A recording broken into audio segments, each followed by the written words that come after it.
चलिए इस प्रश्न को पढ़ते हैं और समझते हैं कि प्रश्न में हमें क्या बोला गया है। तो प्रश्न हमारा है कि दिए चित्र में, ठीक है, DE समानांतर है हमारा BC के और AD बटा DB का मान 2/3 है। यदि AE जो है वो 3.7 सेंटीमीटर है तो EC हमें ज्ञात करना है। इस प्रश्न को हल करने से पहले हम मुख्य अवधारणा को देख लेते हैं, ठीक है। तो मुख्य अवधारणा, तो यहाँ पे अगर मुख्य अवधारणा को हम देखें तो हमें पता है आधारभूत एक प्रमेय होता है, ठीक है, आधारभूत अनुपातिक प्रमेय, ठीक है। तो इस प्रमेय से हम क्या जानते हैं कि अगर हमारा कोई त्रिभुज यहाँ पे ऐसा कुछ है, मान लो, ठीक है, यहाँ पे शीर्ष का नाम ABC है, AB पे बिंदु हमारा D है और AC पे E है।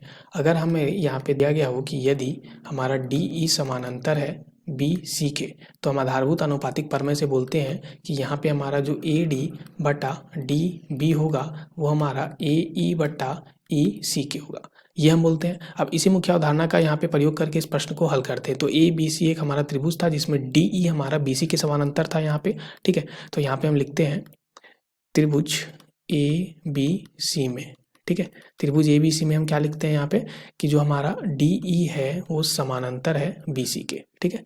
हमारा क्या है, DE समानांतर BC के है।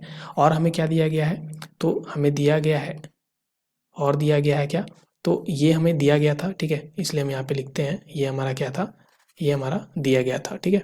और ये भी हमें एक और चीज़ दिया गया है, तो ये हमारा दिया है प्रश्न में, ठीक है। और हमें क्या दिया है यहाँ पे, तो हमें दिया है यहाँ पे कि AD बटा DB, ठीक है, AD बटा DB 2/3 है, ये भी हमें प्रश्न में दिया है, ठीक है। AD बटा DB जो है वो हमारा 2/3 है। AE हमें 3.7 यहाँ पे सेंटीमीटर दिया गया है। तो हमसे जो मान पूछा गया था वो EC का पूछा गया था, ठीक है। तो EC बराबर क्या होगा ये हमसे पूछा गया था। अब इसलिए हम लिख सकते हैं कि आधारभूत अनुपातिक प्रमेय से, आधारभूत अनुपातिक प्रमेय से हम क्या लिख पाएंगे कि जो हमारा AD बटा DB होगा वो हमारा किसके बराबर होगा, AE बटा EC के। तो AD बटा DB का मान 2/3 है, तो यहाँ पे रख देते हैं 2/3। और ये हमारा क्या है यहाँ पे, तो ये AE का मान 3.7 है, तो यहाँ पे लिख देते हैं 3.7। और EC हमारा हो गया, तो यहाँ से EC का मान क्या आ जाएगा, तो ये हो जाएगा 3.7, ठीक है, गुना 3/2, ठीक है, ऐसा कुछ हो जाएगा। तो यहाँ 5.55 सेंटीमीटर हो जाएगा, ठीक है। तो यही हमारे इस प्रश्न का हल होगा। आशा करते हैं आपको इस प्रश्न का हल समझ में आ गया होगा। धन्यवाद बच्चों।